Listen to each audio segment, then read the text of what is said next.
जब खाने में कुछ समझ नहीं आ रही हो कि आज क्या बनाएं तो पैन में अंडे डालें और कमाल देखें। ना ही ये ऑमलेट है और ना ही कोई स्नैक्स, लेकिन जो भी है यकीन करें आप खाने से हाथों को रोक नहीं पाएंगे। तो चलें शुरू करते हैं। थोड़ा सा आपने ऑयल लेना है, उसमें आपने थोड़ा सा ज़ीरा डालना है, साबुत ज़ीरा ऐड किया है और 2 प्याज चॉप करके डाल दें। आप इसको पीस के भी डाल सकते हो, लेकिन कोशिश करिएगा चॉप करके ही डालिएगा, स्लाइस में ना कटिंग करिएगा। इसका कलर चेंज करते हैं, लाइट सा कलर हो जाए तो फिर हम इसमें 1 चम्मच अदरक लहसुन का पेस्ट शामिल करेंगे। अब इसकी भी बनाई करते हैं। और इधर 2 टमाटर पीस के डालने हैं। जब पीस के डालोगे इससे जो हमारे प्याज हैं वो सॉफ्ट भी हो जाएंगे और मसाले की भी अच्छे से बनाई हो जाएगी। अब इसमें हस्बे ज़ायका नमक ऐड कर दें, 1 चम्मच लाल मिर्च का पाउडर ऐड कर दें और हाफ़ टी स्पून इसमें हल्दी पाउडर ऐड किया है। तो अभी इसकी भुनाई करते हैं, फिर इसमें थोड़ा सा पानी डालेंगे ताकि प्याज अच्छे से सॉफ्ट हो जाएं। तो अब नेक्स्ट स्टेप की तरफ चलते हैं। इधर मैंने 8 अंडे लिए हैं, आप कम या ज़्यादा कर सकते हो। इसमें थोड़ा सा नमक, थोड़ा सा लहसुन पाउडर, थोड़ा सा साबुत ज़ीरा और थोड़ी सी चिली फ्लेक्स, सिर्फ 4 चीज़ें ऐड करनी है और ज़्यादा चीज़ें ऐड करने की कोई ज़रूरत नहीं है। अंडे आप कम या ज़्यादा कर सकते हो। इधर मैंने मक्खन लिया है, आप इसकी जगह देसी घी भी ले सकते हो, अगर वो नहीं है तो फिर आप ऑयल ले लीजिएगा। अब इधर आपने इसमें अंडे शामिल कर देने हैं, आँच को तेज़ ना करिएगा, मीडियम आँच रखिएगा।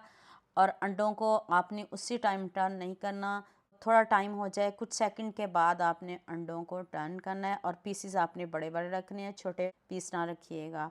और ना इनको क्रंची करिएगा, सॉफ्ट रखिएगा, आंच कम रखिएगा। और देख लें इस तरह का आपके अंडे होने चाहिए। चलिए इधर मसाले को भी देख लेते हैं। इधर हमारा मसाला रेडी हो गया है। तो अब इसमें 1 प्याज डालना है, स्लाइस में कट करके, मोटा मोटा आपने इसको रफली कट करके डालना है, इससे बहुत अच्छा टेस्ट भी आएगा, साथ में प्याज की भी बनाई हो जाएगी। इधर मैंने 1 चम्मच धनिया पाउडर फ्रेश पीस के डाला है, साथ ही इधर गरम मसाला डाल दीजिएगा। अब इसमें पानी डालेंगे, 2 गिलास पानी काफ़ी है। यहाँ मैं आपको याद दिला दूँ, अगर आपको मेरी रेसिपीज़ पसंद आ रही हैं तो जल्दी से मेरे फेसबुक पेज को भी फॉलो कर लो और साथ में मुझे यूट्यूब पे भी सब्सक्राइब कर दो। ये आपकी तरफ से प्यार होता है, मोहब्बत होती है, खुशी होती है कि आपको मेरी रेसिपीज़ पसंद आ रही हैं। जब पानी पकना शुरू हो जाए फिर हम इसमें अंडे शामिल कर देंगे। अंडे देखिएगा इसकी क्वांटिटी डबल हो जाएगी। अभी इसको आप ऊपर से टर्न कर दें ताकि अंडे सॉफ्ट हो जाएं और ग्रेवी भी थोड़ी सी कम हो जाए। आप पानी कम या ज़्यादा कर सकते हो, जिस तरह का आप लाइक करते हो उसी तरह कर सकते हो।